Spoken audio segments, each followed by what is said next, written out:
ultimately you can't force anyone to be motivated, but men, we have to be at the cause instead of the effect, right? So that's not being a victim. That's understanding that we control our output, we control our input.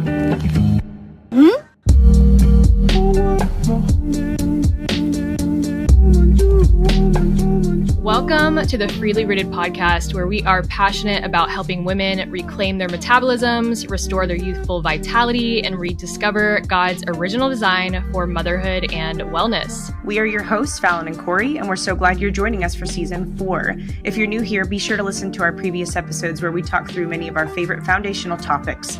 Now grab your favorite nourishing drink and join us as we continue discussing simple, attainable, and life-changing approaches to wellness.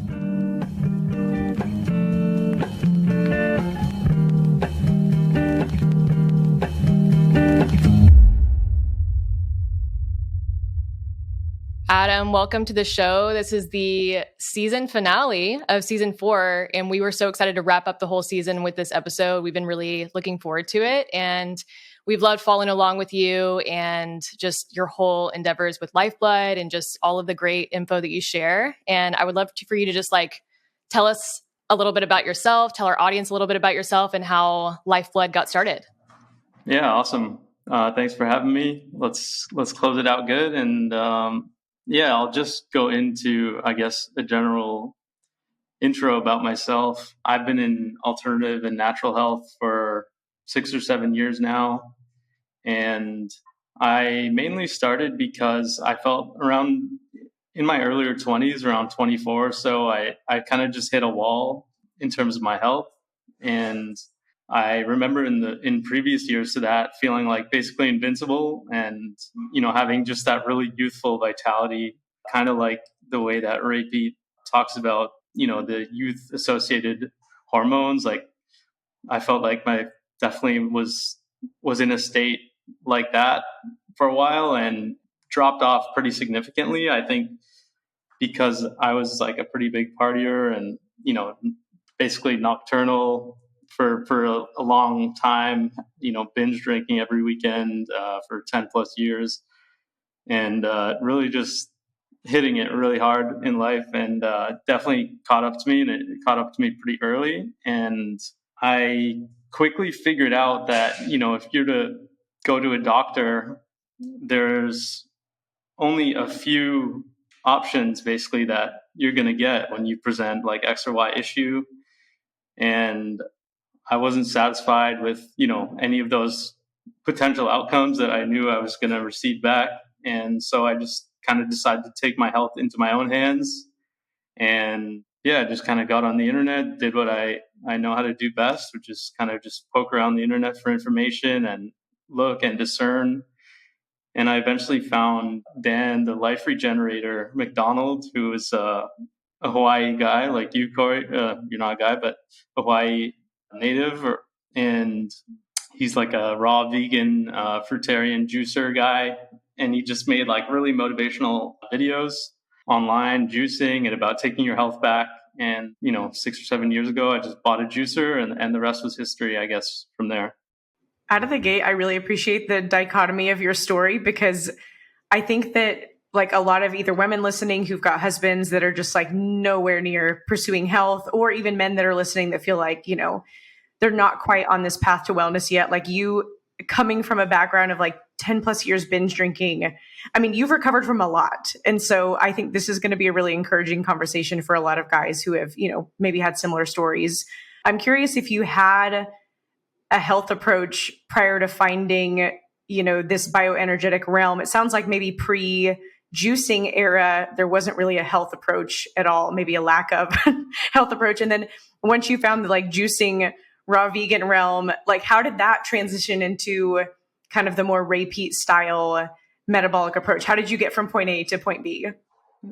I think it was, just joining certain communities online, and you have a natural progression, right? I think when you first get into natural and alternative health, there's a more surface level, set of information, and naturally that's what you would land on first. As someone who just wants to take action, then you would start doing those, those surface level changes first. Like you would do the eat more greens or eat more berries and make some smoothies and stuff like that. But what's very important is that you don't get stuck and you're not afraid of constant progression or realizing that there's a better way and that, the previous thing you were doing could have been wrong. So I think I just continued researching with an open mind, and I was vegan for quite a few years, and I did get pretty deep into like the raw vegan type lifestyle and then just regular sort of cooked vegan foods. I did experience obviously a great benefit from going that route over what I was doing previously, which was basically just eating whatever and living a very destructive lifestyle, I guess you could call it. And another thing I learned very importantly during that time period was the quality of things, how much that matters. So whether that's the quality of food that you're eating and sourcing, the quality of what you're putting on your body, your skin, the soaps, all the different environmental pollutants and chemicals, how those affect not only hormones, but metabolism and how they can, basically pollute every aspect of your function. So those were invaluable lessons. And I think without any sort of massive dietary change, just focusing on quality and removing the most toxic pollutants, the average person could make a massive change in their health without having to maybe become so extreme like myself or probably one of you guys. Yeah, I was thinking about this idea of if you are coming from maybe more of like the standard American diet or an extreme, like on the spectrum, kind of like that destructive lifestyle that you're talking about, it's almost like some people need, we've talked about this on the podcast before, but like, it's almost like it actually is extremely helpful for people to have some rules and almost go the extreme route, because similarly how like the Bible talks about when you're like when you're a child, you need like that milk and like the simple rules, and then you can kind of go into these more complex, I guess, topics. I find that is so true with people. They are drawn to, okay, let's like figure this out. Let's like go all in. And then later on figuring out like what is the nuance in everything and what actually like works a little bit better for my body. And so for you, was it more of like you felt really good, obviously, and then was it continuing your research journey, or did you find that you hit kind of like a bump in the road with how you felt later on? Like which one was kind of the motivating factor and what got into like Ray Peat's world? Yeah, it's a good question. And I realized I didn't fully answer the last one, Fallon. Sorry. So actually this is good to push me through. Yeah, so what happened, I guess, a few things. I eventually got really, really skinny. I was also doing extreme amounts of fasting, water fasting, 72-hour water fast, juice fasting frequently. I did intermittent fasting for at least 3 of those years, 12/8, probably never missed a single day. And I did go the extreme. And to your point, I actually do find that I did feel a benefit from going through all these extremes, even though each one of those protocols may not be the most beneficial for you at that time. I think that going through them is very important in your learning and evolution. So I wouldn't take any of those experiences or periods back if I could. But eventually, yeah, I did get very, very skinny. I think I was about 115 pounds at one point, and I'm not very tall, but it was still. I remember seeing a photo of myself like without a shirt on. I was in Indonesia, and I was just like kind of looked at myself like, wow, I can't believe how gaunt I look. And eventually I started to have the symptoms of basically the hypothyroid type symptoms, like always being freezing cold, lower libido, and basically felt that my hormones were not in alignment with, what my physiology should be, and felt definitely on the feminine side, like towards the mid end of my vegan days. I had like really long hair and just like felt very feminine in general. And I didn't see a problem with that at the time. And that's, I guess, part of it too, right? Is the discernment, the level of discernment sort of starts to fade away. And you become a little more malleable. And I actually used to work, I've never told this story. I used to work in a vegan restaurant, even up to February of 21. While I was starting my company, I was still working there. But I worked there for a few years, like started when I was vegan and left, by the end of it, I was like sneaking out to eat ribeyes and stuff. And I used to basically deep fry like fake meat all day long in like cornstarch and like work a fryer. And so I was really in the thick of it. I actually never ate any of that stuff, but I was really in the thick of it. So eventually I just finding those symptoms, the cold all the time, being super skinny, I kind of stumbled across the Peat community, Danny Roddy and Matt Blackburn, or at least, he was getting into Peat as well at that time. And it all just kind of clicked because Ray has a very coherent perspective on health and physiology. And it's very empowering because he teaches you how things work. He doesn't just give you the what's, which is what, like I was talking about, the surface level information. When you first get into natural health, a lot of it is just what's. They tell you what to do, what to think, what is what. Ray likes to tell you how. He tells you how things work, the fundamentals of physiology and metabolism as we know it best right now. And so when you learn more mechanistically, you're able to basically take that information and use it yourself and apply it in a way that's, much more individual. That's so good. I love the picture of the switching from the what to the how. And Mm-hmm. I think that's another reason when people first like read Ray's work, they're like, what?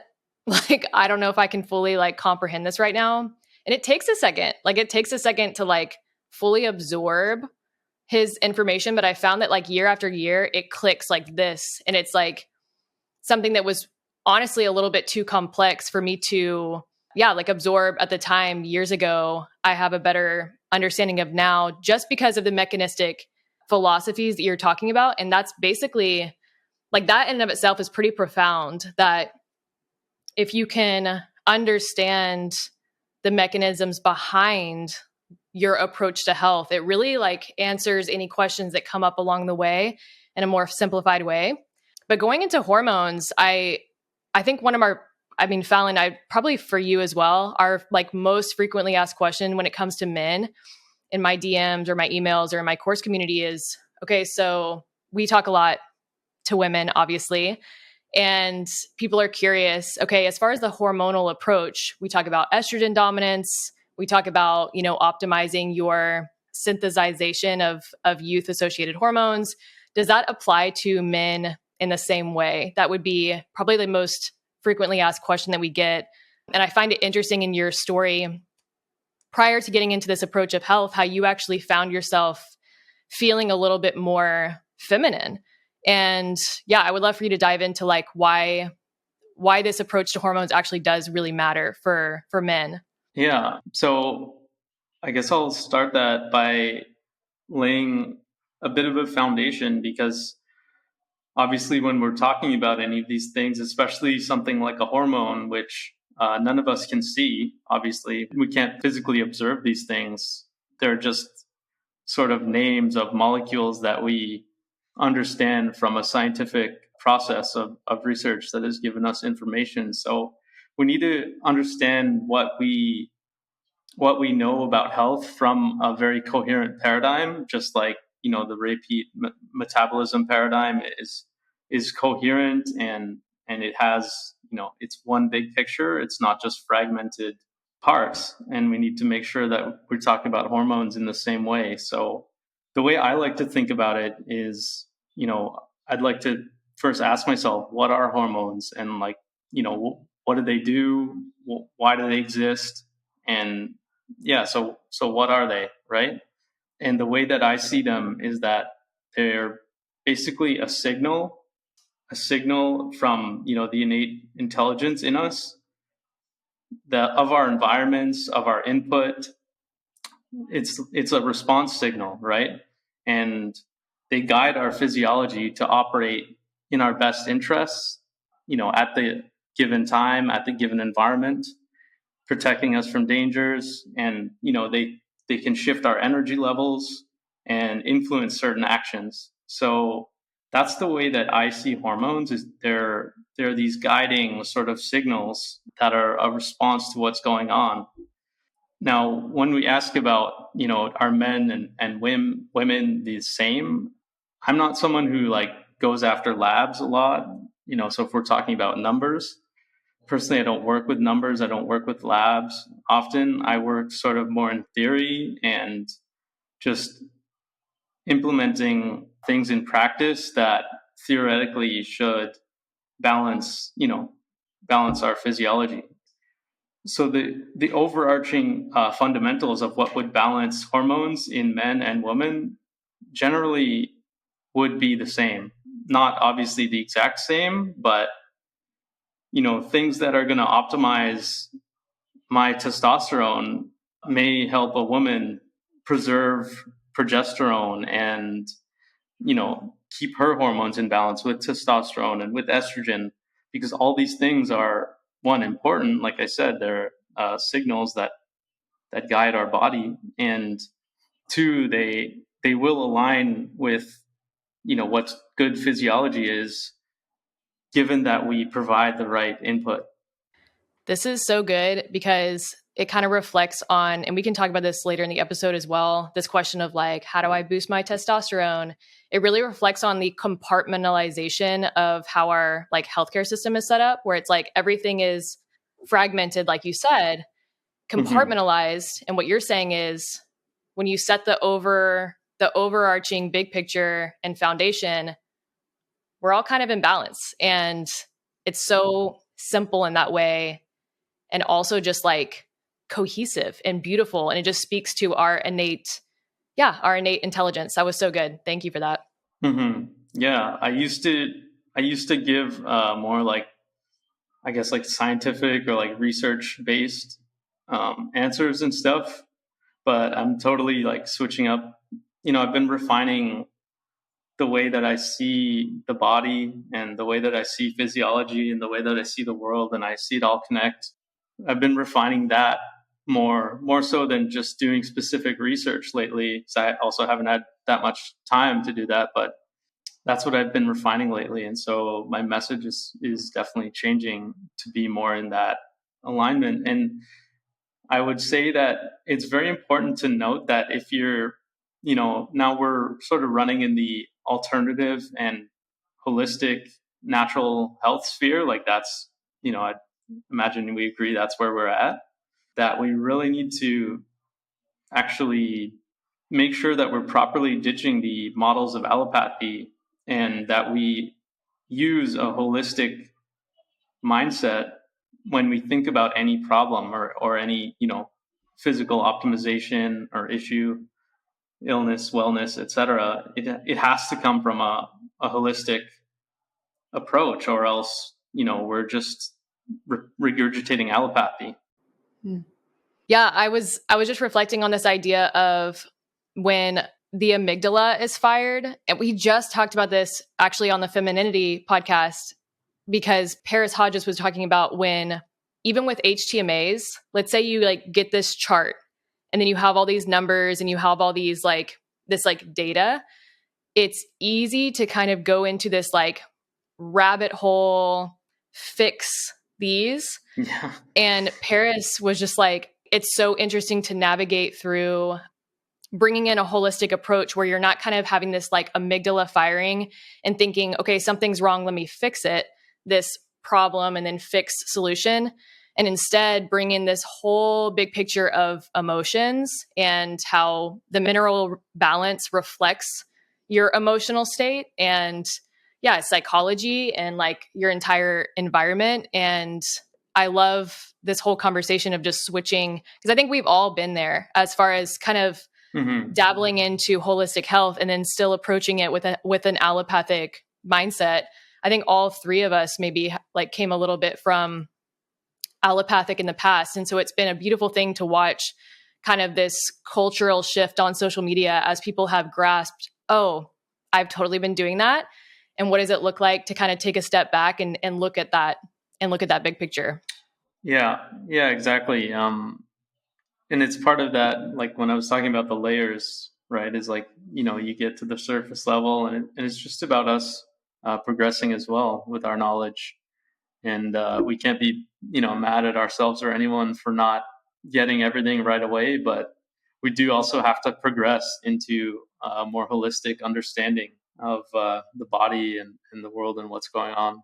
And it's my opinion, too, that you kind of touched on it, that everything matters, like our thoughts, our words.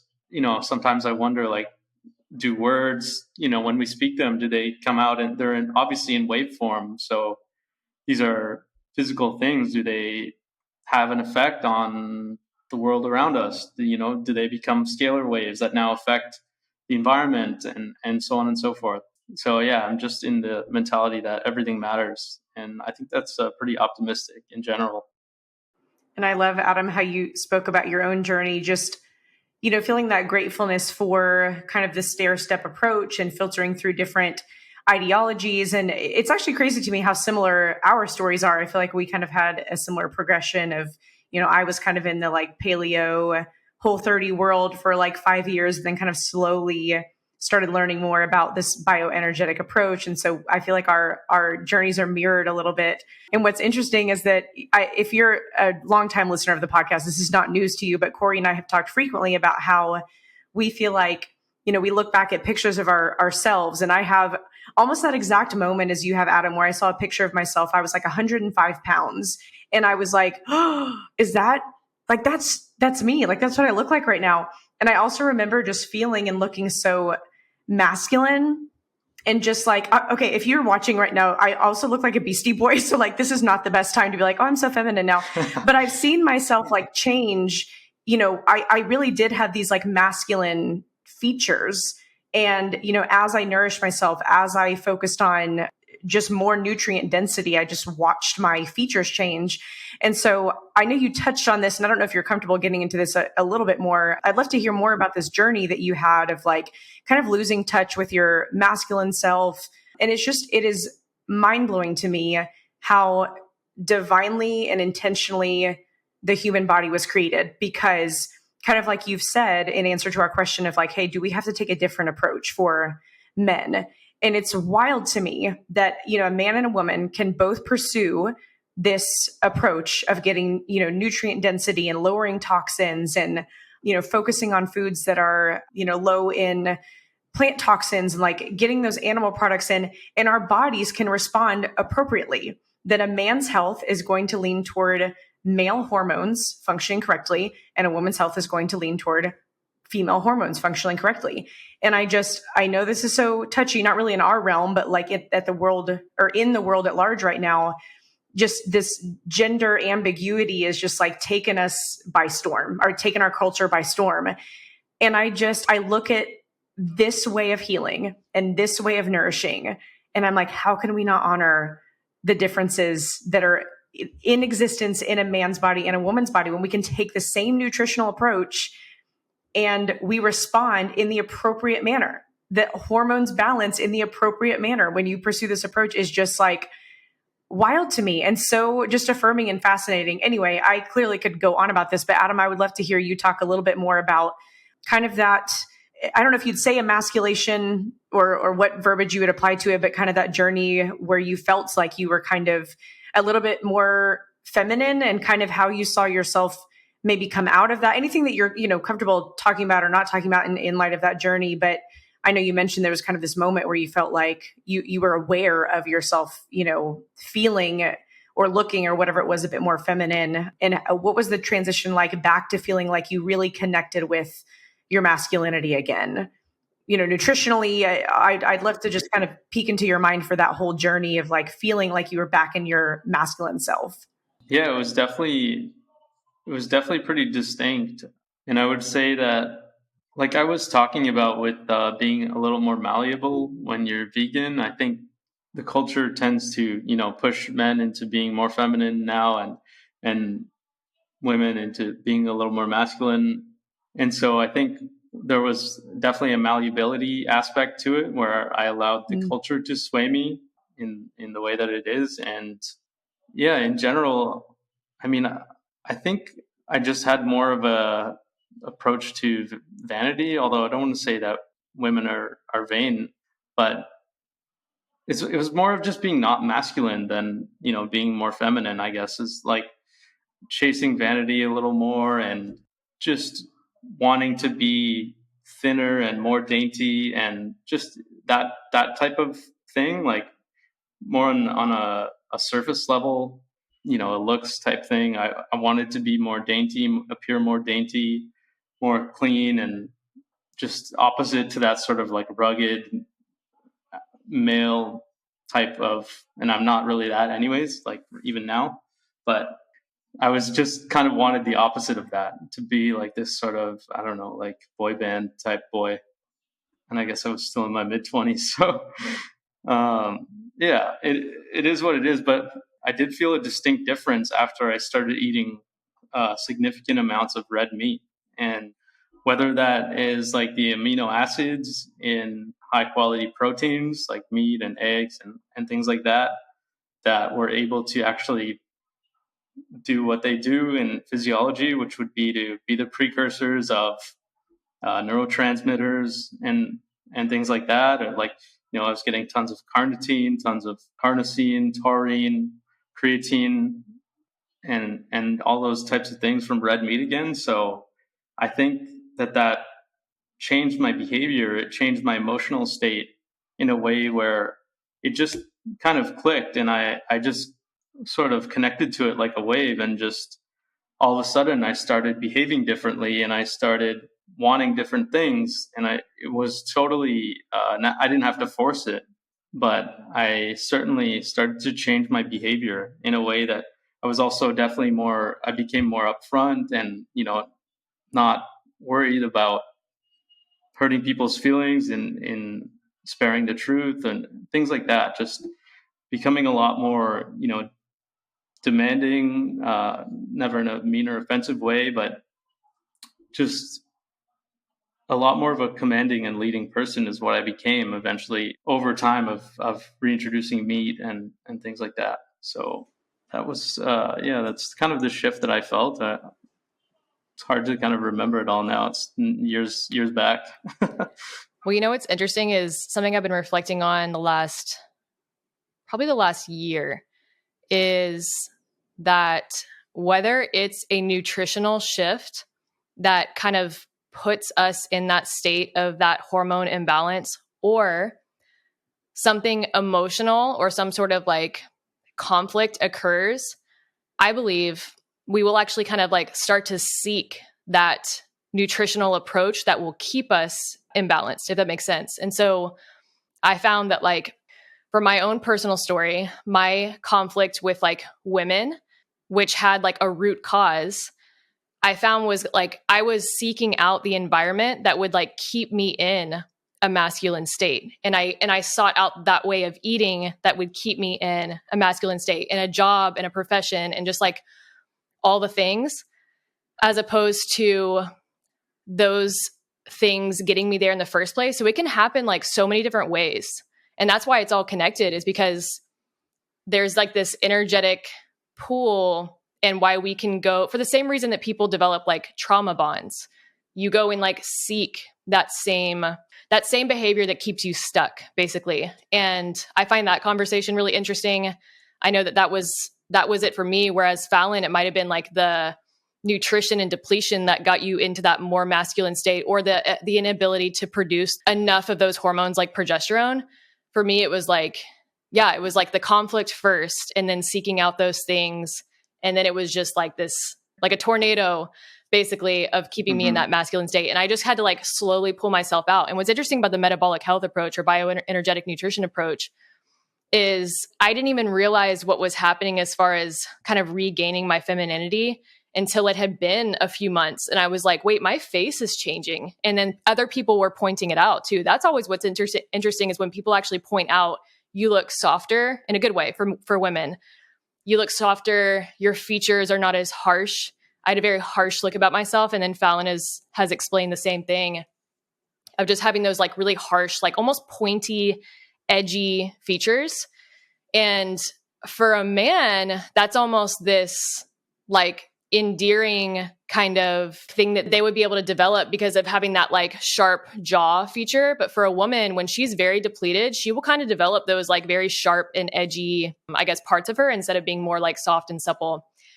So all that being said, I'm curious if you feel like there's just like this bigger picture at hand with what's happening with masculinity right now. Do you feel like there is basically a direct attack on both sides, with women kind of disconnecting to their femininity, men disconnecting to their masculinity? Do you feel like that there's a kind of a bigger agenda at hand there?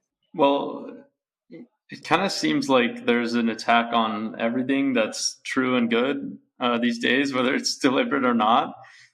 So yeah, like it does really feel like we're kind of in an upside down world. And, you know, in my worldview, there is good and there is evil.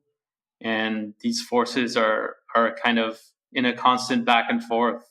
And it's up to us to sort of to choose good. And you know, the existence of evil is what makes choosing good so good in general.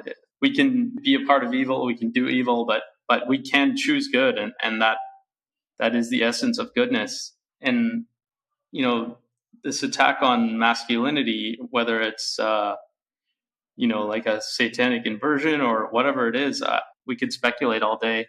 What it does, though, and with changing, you know, both the gender roles into basically swapping them or making them more ambiguous, it definitely seems to have an atomizing effect on the family, less procreation. Obviously, saying that kids are bad for the environment, all this kind of thing. They allow consumerism and government control to really flourish in a family-oriented scenario where there's a strong unit in place, and everyone is sort of, you know, in a very tight collective. There's less need for the person to fulfill themselves and their life with, you know, consumer goods. And yeah, there's just it works in every way in benefit for, like, you know, the controlling forces at the expense of sort of like our quality of lives, and especially, you know, family life. Yeah, I guess I don't want to speculate too much further on that for now. Well, I love that you brought up the procreation thing, because I had learned, this is new to me. I don't know if it's new to you guys, but Innate Fertility, Lauren De La Cruz had done this reel where she was kind of highlighting this comment that was left on her page calling her like a breeder as like a derogatory term. And she was discussing this like anti-natalist movement that has kind of been on the rise, which I have been aware of, but I didn't realize even in the last few years, kind of like really skyrocketing in that, yeah, children and having children and producing children is kind of turning into this idea of being almost like a sinister option, in that it's harming the earth, it's harming the planet. Humans are bad, people are bad. And so therefore producing more is only kind of perpetuating this state of this idea of humans harming the earth. And yeah, I'm curious if you have seen that or observed that, and if you feel like that is all related to kind of that discussion of the attack on maybe the family unit, masculinity, femininity. Mm-hmm. Yeah, I've never heard the term breeder before. That's kind of funny. Yeah, so I think this comes down to as well the having a coherent worldview that's rooted in something strong and that makes sense and that corresponds with our reality. The overarching worldview now, or you know, the dominant worldview now, is that basically the globe is their god, and you know, we must act accordingly to not harm it, and to not, you know, with whatever definition that they create based on what day of the week it is. Basically, we have to adhere to those sort of, you know, how to respect the globe, and not to create climate change, and not to exhale more carbon out of our lungs, etc. But it's it's very founded in atheism, and it's founded in what I would think is unnatural, and it doesn't actually make any sense in reality, because they're missing a lot of key fundamentals about the earth and about what is and isn't, pollution. They see carbon dioxide as a poison, which if anyone has studied the work of Peat, they know that it's probably the opposite of that. Yeah, I mean, as far as the innate breeding thing, I don't really. No, this is a new thing for me to hear too. This is a new term. And the more I sit here and kind of like think through the trajectory of our current culture, I mean, in truth, like we've been existing in an attack on procreation for some time now. And I know it's going to probably, again, I never know, like in our sphere, who's going to, like, I don't know, be offended by this or not. But I mean, in truth, this has existed for a long time in the form of, birth control. And I mean, a number of things. Like we have been kind of moving toward this sort of dishonoring view of procreation. And it makes a lot of sense, genuinely. I mean, Adam, with your point of like viewing the world in terms of, sort of good and evil and light and dark, which is very much, kind of how I view things too. And I think about one of the first biblical commandments that the Lord gave was be fruitful and multiply. And so like, why would our culture not be attacking procreation? Because it's just the nature of our culture to like attack what is, good and beautiful. And so this is just, I get it's a multifaceted and heavy conversation. So, we just kind of wanted to have a back and forth on like, have you heard this too? Because this was a new phrase for me to hear the whole breeder thing. But so kind of moving on from that in terms of our younger generation's health. I know that, you being someone who was kind of caught up in the trend of veganism and even raw veganism for a long time, would love to hear your thoughts on, what you think will be the long-term impact of our school-age children, who are attending, schools in person and, public schools in particular, government-run schooling systems, and the sort of like politically correct nutrition that they're receiving at lunchtime, et cetera. Even like meatless Mondays have become such a trend over the past several years. And I'm curious to hear your thoughts on what you perceive the effects of this to be for, the younger generation right now, should they continue to exist in this realm of nutrition that's kind of being pushed by the culture at large. Actually, I'm not too familiar with I guess that type of school nutrition thing. I don't have kids, and I used to bring my lunch every day to school when I was a kid. I'm Italian, so I'd bring like a sandwich with it's really impressive, actually. Cold cuts inside of it basically every single day. So I'm sick of salami for life. But I think what seems to be the worst part of that, in my view, is that it reinforces this type of guilt-based mentality around food instead of a more, like you said, meatless Mondays. That's a very guilty phrase. It's like we're these like horrible eaters every other day, but on Monday, we're going to atone for our meat sins, right? And I think, from a physical perspective, kids are quite resilient, and they can probably bounce back from a lot of things, just like we did. I'm sure, we probably grew up maybe on subpar nutrition than kids nowadays might, just because of the overall, education that's gone on around whole foods and stuff. A lot of people are just a little more with it now. Even the ones that do still consume junk, probably not as bad, or at least, there's more nutrition facts and calories and things like that. There's just a little more mainstream education about that.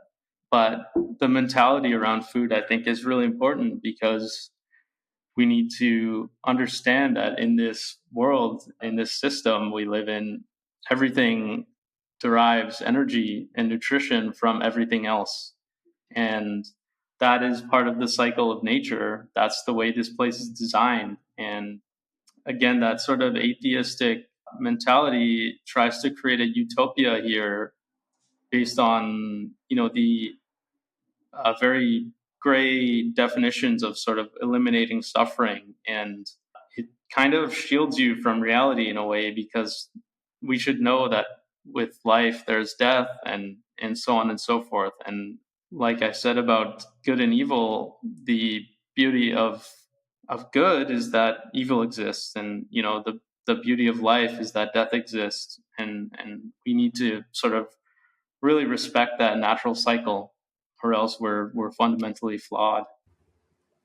Back when I was, I think, first getting into more of alternative health, I think that Zach Bush was actually one of the first people that I found, and was kind of like, back then I think he may have been plant-based back then. I don't think he's plant-based anymore, but he was the first person I ever heard talk about like regeneration of soil and the earth. And something that I thought was so cool that he talked about was this idea of death being such a beautiful part of life. And he would tell these stories about being with people in their last moments, and just talking about how these are some of the most beautiful moments he's ever had in his life, was like interacting with people who are, just like taking their last breath, and that being something that inspired even more his approach to life and how beautiful it is. And so I think that it's interesting that Zach Bush was like one of the first people that kind of like introduced me to that idea. And he is kind of a little more countercultural now as far as what is actually, I guess, politically correct. Okay, so jumping into kind of like practical questions from our audience. I know that a big one that we get is we interact with a lot of married women, and I'm sure a lot of husbands are listening to this podcast episode right now. And a lot of questions that we get is, okay, how in practical terms can men kind of like start taking ownership of their health in a way that is hormonally supportive and supportive of their, the cellular level of their bodies? What are some like practical tips you would give men if they're like literally just now starting out kind of with their approach to bioenergetic nutrition? Yeah, for sure. I tend to optimize a sort of set of principles, like metabolic principles, and that's how I go throughout my day. I'm not super duper extreme or like a particular anymore. I mean, I guess maybe someone on the outside might think that I am, probably would, but for me, it's a little more balanced and free flowing. But I try to consume calcium containing foods every day. So like I consume raw dairy, cheese, things like that. I try to consume red meat most days, like a grass-fed red meat. I try to consume organ meats at least once a month, if not more. Just, be practical with yourself on what you can do there, but, just grab some liver. It's not that hard. And I try to balance out my carbohydrate intake with my protein intake. I try to eat breakfast every day. Well, I do eat breakfast every day. I try to eat protein and carbs every meal 3 to 5 times a day. And yeah, those are kind of the main metabolic, I call them the balancing act. And the other thing is I look at my electrolytes and my minerals and try to just have a rough idea around balancing those. So understanding that a lot of foods are high in phosphorus. And like I said, you need to have the calcium foods, which are to balance out the phosphorus. And high iron foods should be balanced with foods with the other trace minerals in them. So you just want to make sure you're getting foods that have things like copper, selenium, iodine, zinc. All of those trace minerals are very important. And, they're in things like eggs, like organ meats, seafood, oysters, shellfish, things like that. So those would be, very foundational principles that you can structure your days of eating around and not be too crazy about it. Yeah, I love that those are all very attainable. Like, it's funny to me, anytime I have a wife reach out who's like, oh, I want to like buy a meal plan, or I want to start, kind of eating this way, but like, I don't know about my husband. And I'm like, listen, your husband is going to be just fine. Like, he's going to really enjoy, hey, like you should eat breakfast every morning and probably have some eggs. And like, hey, you should probably have steak and potatoes for dinner tonight. Like what man is going to be like, no, that actually sounds really restrictive and terrible. Like, these are all very attainable tips. I love this idea of having like daily goals and like daily, rhythms that you do instead of like, oh, here's this list of things you should and shouldn't do. So I thought that was fantastic starting advice. And then we'd also love to hear your thoughts on this whole principle because, like Corey said, one of the things we get asked about the most frequently is like, hey, my husband, brother, whatever, has zero interest in like pursuing health. How do I help motivate him? And I'm curious how you would respond to people asking you, like, how do I motivate someone who doesn't have any motivation, and in particular, a male? Because, we wrestle with this idea of like trying to force someone into health will probably have quite the opposite effect. And so how do we kind of gently encourage maybe the men in particular in our lives to kind of walk this road without like losing our gracious and helpful approach? Yeah. I mean, I do have a lot to say on that because things like motivation and self-improvement are just as important to me as, physical, biological health. To me, it's like my next love or maybe just equal in terms of like what I study and stuff. And so I'll go through, how I guess began. I would say at this point, I've become pretty good at motivating myself and being very determined and strict when I need to be and not in other times, etc. So I think the way that I began in the health journey was I started to tailor first who I wanted to be, and that's from a more surface level, which would be like looks, clothes, physique.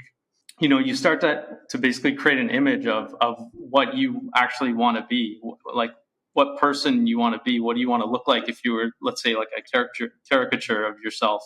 And this is more of like a type of a lower or like initial paradigm with more shallow, result-oriented.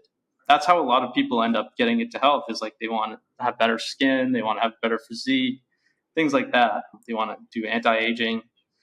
But that's good and bad because it is bad if you stay there and you stay in a very shallow mentality, but it's good as a stepping stone. And when you start to feel better, then you can progress. And then what I went from there is like, you can think of what you want to do, right? The next thing I did was, what did I want to do? And the upward spiral of wanting to be more healthy because you're feeling good, that's what led me into my health career. And I think that purpose on a day-to-day basis, it's extremely, like a fundamental part of our energy. I think that maybe part of the divine intelligence, our bodies knows that if we're not in a task or a job that we like, it actually kind of tries to shut us down to like maybe protect us away from these, mundane tasks or jobs or activities. So that would be sort of the mid-level paradigm is like, who I want to be, what do I want to do? And then the third one is like, what kind of life you want to live. So what are the activities you want to be doing on a day-to-day? What do you want to get good at? Do you want to like start, surfing, or do you want to become good at mountain biking or pursue hobbies? Do you want to get good at building something? That becomes more of a state-oriented paradigm where you start to find things that are more flow state and they give you a higher sense of purpose, right?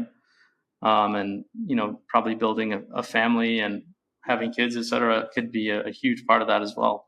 So as far as getting motivated, and I'd like to relate that into a view of masculinity that I have, is like, you need to start being at the cause and instead of the effect of what happens to you as a man and as someone who wants to become motivated. Ultimately, you can't force anyone to be motivated, but men, we have to be at the cause instead of the effect, right? So that's not being a victim. That's understanding that we control our output, we control our input, we control our state and everything, right?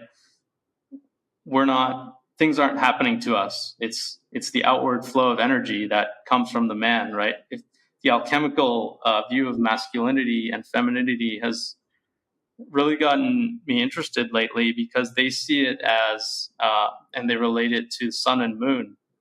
The masculine has this outward giving energy, and then the woman has a receiving energy. where, the masculine is there to provide and to protect, and the woman receives and creates. And from there's this beautiful harmony between man and woman. That's another thing I've been very interested in lately.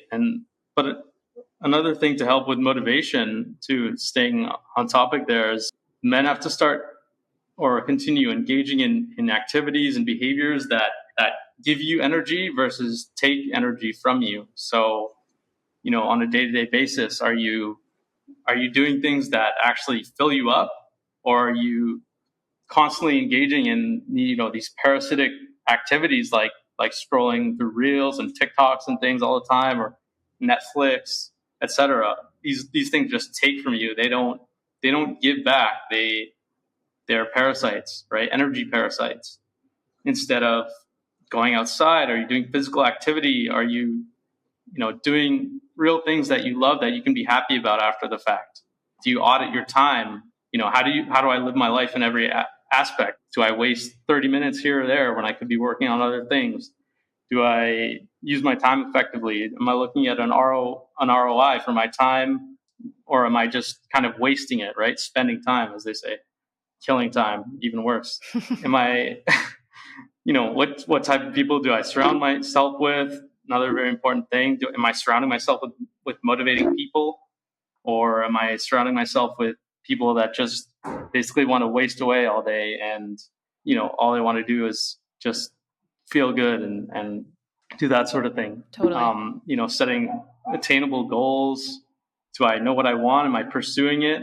Am I pursuing anything? Am I building something? This is very important as men, right? The notion of building is like a fundamental, I think, just concept that is very important in a man's life.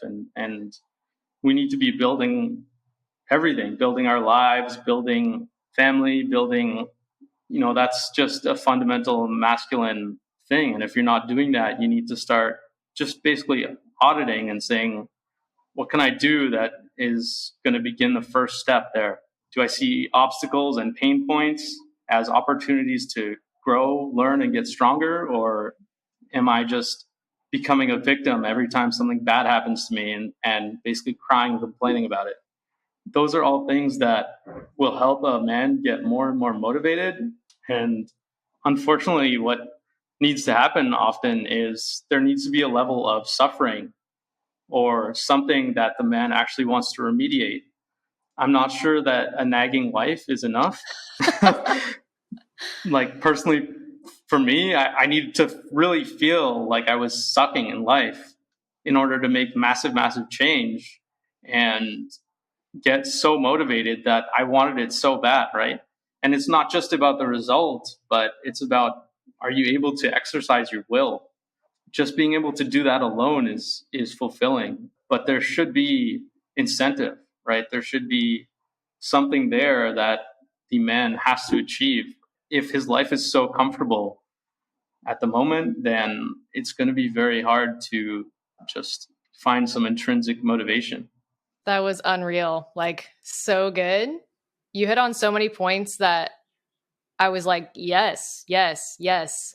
And specifically, and I can share a little bit about my husband's journey with this as well, if that's helpful to our audience. We did this live together, but the audio was so poor that we couldn't get like a lot of our concepts across. But I wanted to talk about this idea of the sun and the moon thing, because we did this relationship dynamic, masculinity, femininity mentorship with a woman named Michelle Chatham. We had her on our podcast. Love her. And she taught us this concept that speaks directly to what you were saying. And I love also the building analogy, because essentially she's like, the man is a frame holder. So they hold a frame and then the women create within that frame. And motherhood specifically can feel like a very masculine role for women, because they can be like the visionaries or the fixers or the do-it-all or the wear the many hats, and kind of be in this state that feels very masculine, in that a lot of times they kind of carry, they are the foundation of their homes, and they kind of carry the homes on their back. That happens all the time, I would say, maybe with the majority of our audience. And for a man to be able to step into a role where a woman can feel like she can fall back on him and lean on him is the difference. And so, yeah, just even like the imagery of the man holding a frame for a woman to be able to like feel safe within, that in and of itself is what can allow those dynamics to flourish even more. Mm-hmm. And when you talked about the idea of victimhood, my husband found, and he doesn't mind me sharing this because he's already shared this publicly, but he was definitely in a state of learned helplessness for a while. And that was a result of many different layers and dynamics in his life. But he found that just being in a environment where I was consistently like, okay, so if I'm cooking most of the time, now he helps me a lot with cooking with our two kids. But before we had kids, I was doing a lot of the cooking. And as long as I was like feeding him the consistent meals, packing his lunch, feeding him breakfast, making sure like me just like literally I'm setting the food environment for my home. So he's just kind of like eating along with that and getting the food consistency in, balancing his carbs and protein, even just eliminating like copious amounts of alcohol. For him to eat consistently like that for about a year and a half, it kind of brought him out of learned helplessness alone because he felt the difference on how he felt when he was consistently nourished. And then he got really into Jocko Williams and he was like, oh, literally everything is an outpouring. Like what you're just saying, Adam, like everything is an outpouring of the man within the home. I take total ownership of like every choice and action, even my children having a meltdown. How can I take ownership in this situation? And so I find that is a really big encouragement to women who might be married to a man who is in that state of learned helplessness, which is often a result of hormones and like that hormonal state of like feeling like you have all the resources in front of you, but you can't actually put a foot forward.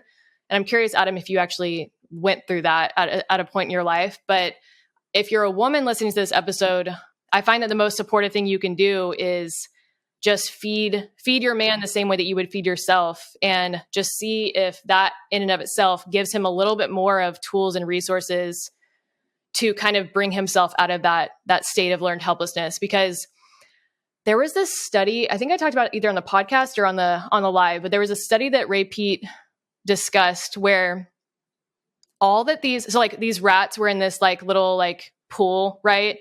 And they took the ladder away. And all that they had to do was teach the rats just once that they could save themselves. And they like got themselves immediately out of a state of depression, which speaks so much to the emotional state of what that is. But just like that one little taste of I can help myself and I'm not a victim to life is just huge. And I found your take on all of that just like super inspirational. But yeah, I'm curious if you went through like a whole like learned helplessness state prior to kind of coming out of it. Yeah, well, from a repeat perspective, that would probably be associated with high serotonin. If we're going down that route, which is definitely more physical, more scientific route, would be the high serotonin state. Definitely has been shown, at least in some studies, to induce learned helplessness, and I think SSRIs are a big culprit there as well. If anyone has history with those, yeah, it basically turns you into a robot, and the culture itself today wants to basically turn you into a robot as well, right? To just keep you as this consumer on the black screen, and you just sort of follow orders and listen to the science and all that nonsense, right? It's just to fall in line with the robotic mentality that each person they want to have. And I wonder if there's a bit of a seesaw or like a give and take effect where you can acting that way either creates more of the learned helplessness and more serotonin and vice versa. But yeah, I would definitely focus on, like, you probably fed him a lot of carrot salads, I assume. That probably helped, actually. And the other thing that I would suggest too for men is, and for anyone really, is to do some macro calculations on like a chronometer or any sort of calorie tracker app, because chronically under eating as well, if people just don't know generally what's in their food, or don't have any sort of generic idea of like, this is that many calories and, this has that much fat in it. Doesn't have to be exact, but to have an idea is very, very important so that you're eating enough each day so that you're not in a constant depleted state. And then being, depleted in nutrients is going to obviously run you short of neurotransmitters, run you short of building blocks for hormones, all these types of things. Lower energy because you don't have enough of the metabolic backbones. So I would definitely recommend doing the calorie tracking until you have a good enough idea where you can look at your day and say, oh yeah, I'm pretty on it. Did I go through a state of learned helplessness?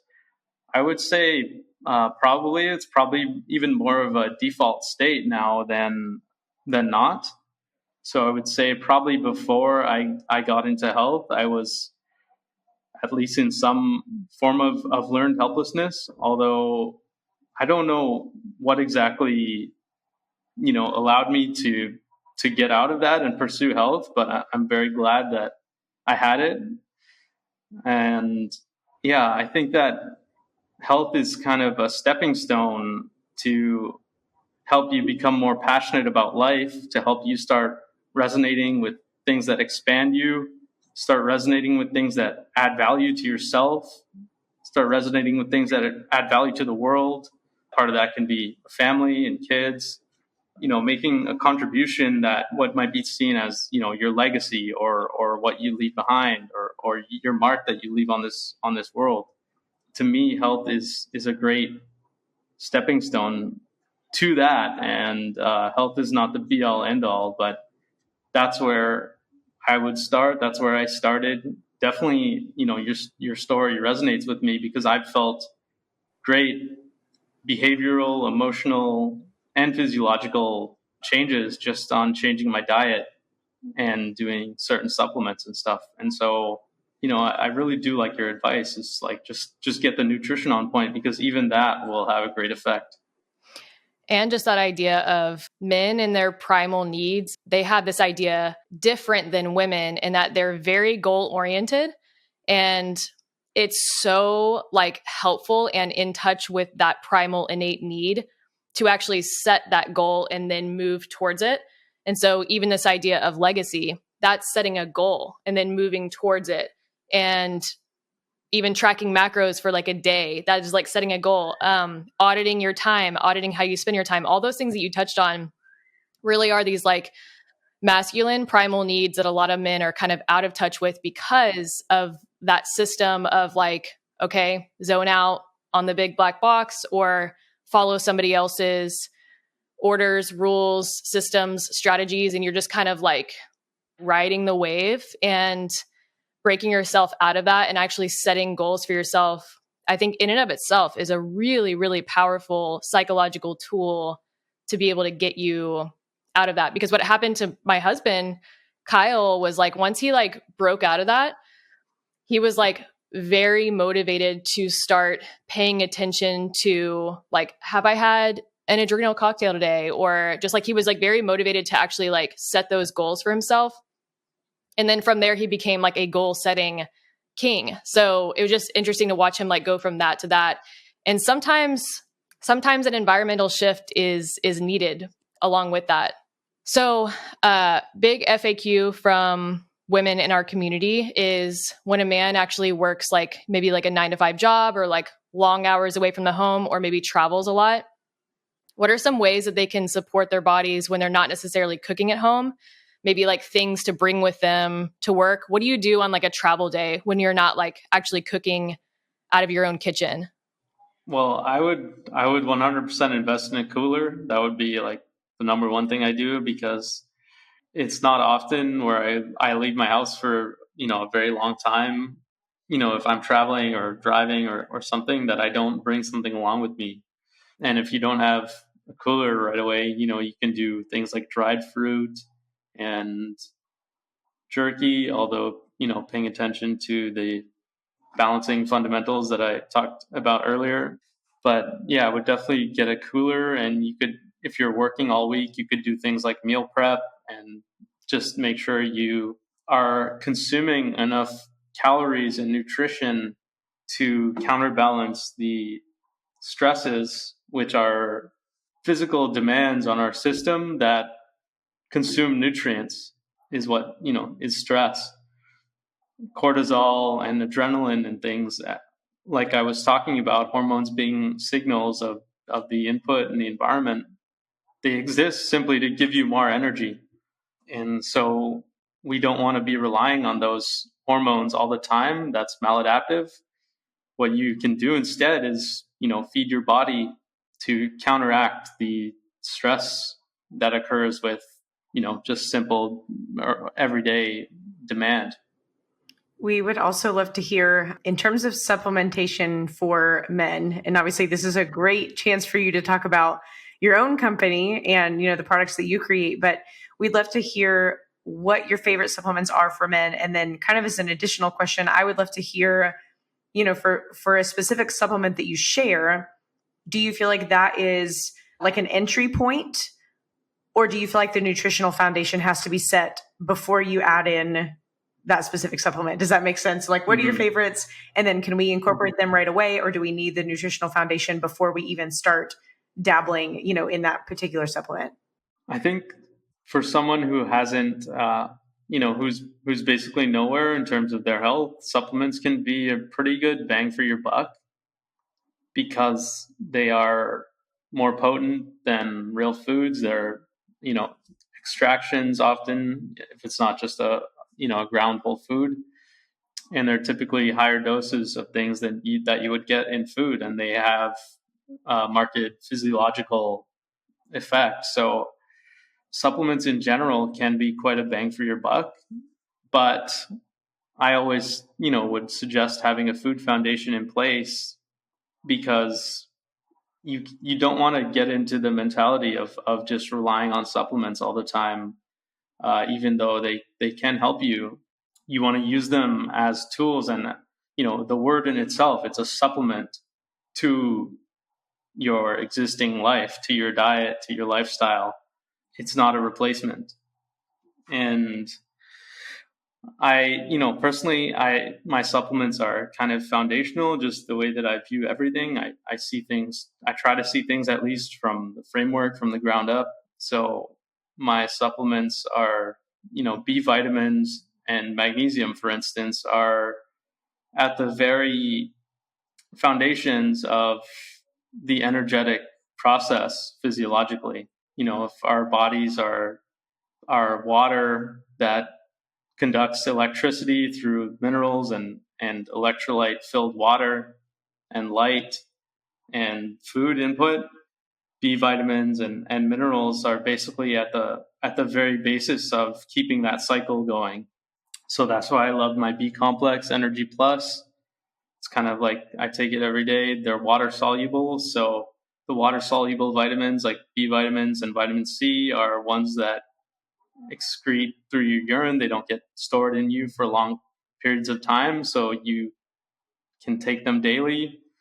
Then the fat soluble vitamins like A, E, and K would be ones that can be stored in fat. So if you were to say take a large dose, then you could potentially have that stored in your body for longer. But as far as metabolic foundations, I would say, getting adequate electrolytes is very important. Number one, B vitamins would be number two, and consuming enough macronutrient in terms of like calories and protein, carbohydrate, and fat. Also, I just have to tell you a quick fun story.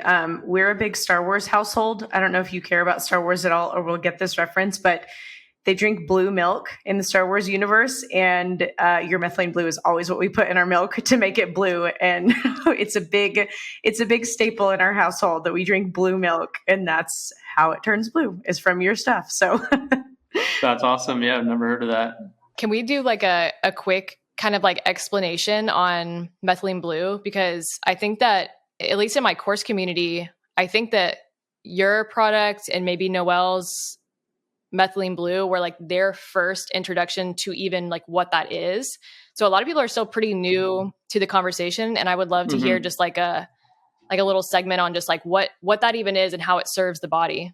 Can you include kiddos in this conversation too? I know a lot of moms will be like, okay, but also talk about this in light of my family. So can we throw that into the answer too? I would love that. Sure. So methylene blue is a synthetic compound. It's not a whole food extract. It's not a vitamin or mineral. It's one of the first synthetic medicines that was ever created. It is the first, actually, 1876, Paul Ehrlich, and it came actually from the textile industry as a dye, and they began using it like for superficial purposes during research to stain things, and over time realized that it had amazing physiological effects when they were using it. They were basically reversing overgrowths of all types, fungal, bacterial, etc. And it began as a malaria drug as its first use all through the First World War era. And then over many more years of studying it, was found that it had great effects on mental health issues like depression, schizophrenia, anxiety, and so on and so forth. And they studied it for many other types of ailments. It's now it's an approved treatment for UTIs, for septic shock, cyanide poisoning, carbon monoxide poisoning. I think that's what it's approved for in hospitals. So if you get poisoned in the US by one of those things, you actually may receive like a huge dose of methylene blue in the hospital via injection. I like to segue the poisoning bit into how I explain its effect, because its effect can only be explained scientifically. And I know for most people that's, talking about mitochondria is over the top. So the mitochondria are inside your cell. They are responsible for the bulk of producing energy, which is electrical in nature. It happens through the conversion of oxygen into water, and the structuring of water with a molecule called ATP seems to be what energy is. When a poison of, like, let's say, for example, cyanide or carbon monoxide, but it actually applies to a lot of different poisons. So like any metabolic poison, whether that's like an environmental pollutant, you inhale, paint fumes or exhaust on the street, heavy metals, etc. A metabolic poison basically inhibits oxygen from flowing in your mitochondria and becoming water, essentially, through that electrical process. And it's through what's called the carrying of electrons. That's at least as we know it. And what methylene blue does is when there's poison present that it's inhibiting the oxygen flow with electrons, it actually is able to basically step in for oxygen and facilitate that electrical flow, even when oxygen is basically not able to be used because of the poisoning. So that's why it has such an amazing effect, and that's why it has such a wide range of effect. Meaning, your shoulder pain or your UTI or your brain fog can all be benefited, or at least I've received stories from customers from syndrome A to Z being benefited, is because it has such a foundational effect on the body's ability to produce energy. And, if the metabolic and bioenergetic perspective is in any way correct, then producing energy is basically at the foundation of what makes us either healthy or, lack of unhealthy. Yeah, with methylene blue, I take I would get a lot of questions about like, do you take it while breastfeeding? I personally take about 1 to 2 drops daily in like a little bit of water. But Adam on his Instagram has like a whole dosing post saved to his feed. So if you guys end up getting his product, there's a whole like instructional post there with resources linked if you guys want to, look into more.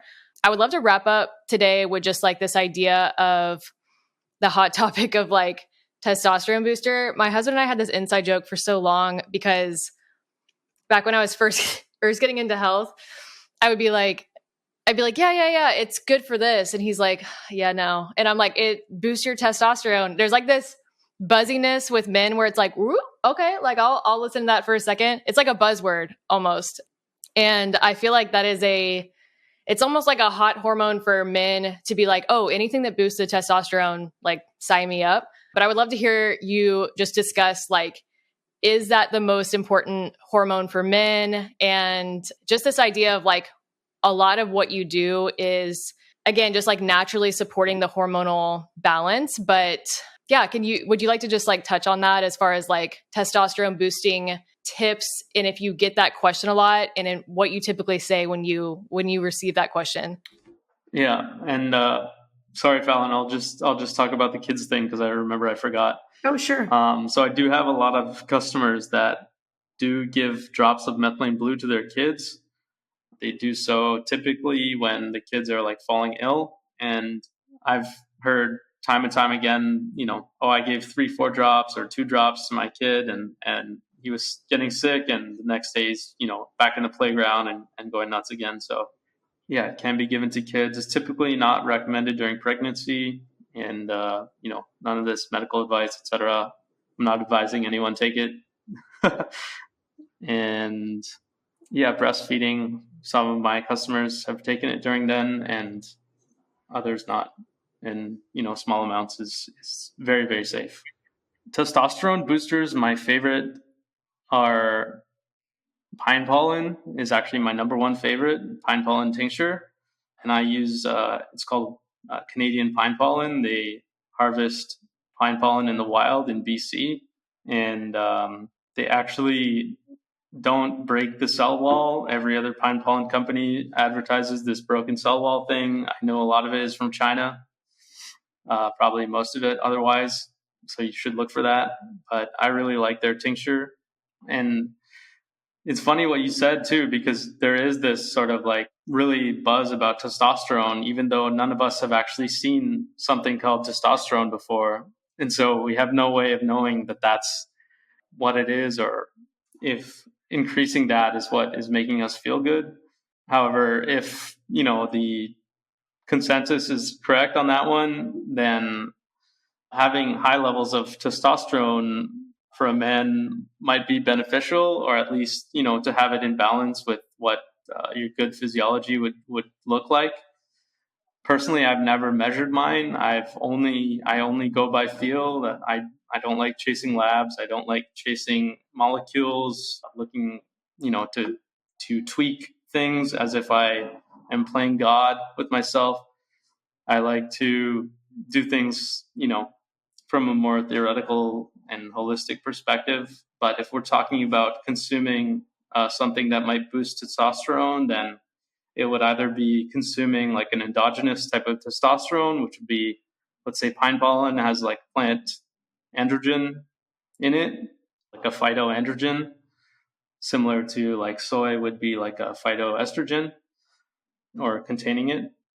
And otherwise, I guess you could take something that would encourage the enzymes that help you synthesize hormones from their building block, which is typically cholesterol and pregnenolone.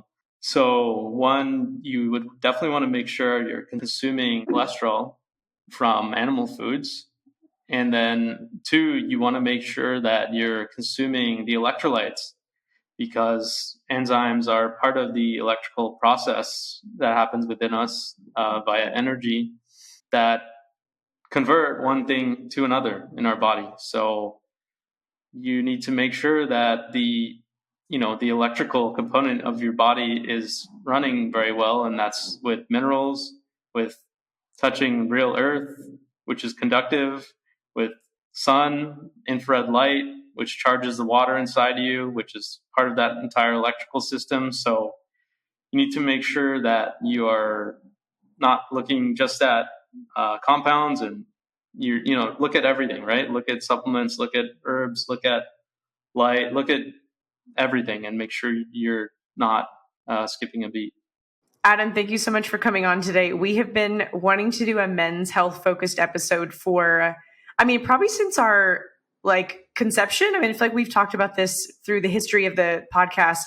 And I can genuinely say this exceeded my expectations of what this conversation could have been. I think you were just such a great guest to have on to cover all of this. So thank you so much for your time. And of course, we will link, LifeBlud and ways to connect with you in our show notes. And we would love to just send support your way. We just appreciate your work and the products that you put out so much. So thank you again for your time. Thank you guys for listening. We cannot wait to just hear your thoughts around this episode. And we will see you guys in the next season. This is our last episode for this season. So thank you so much for following along in season 4. And we will see you guys in 2023.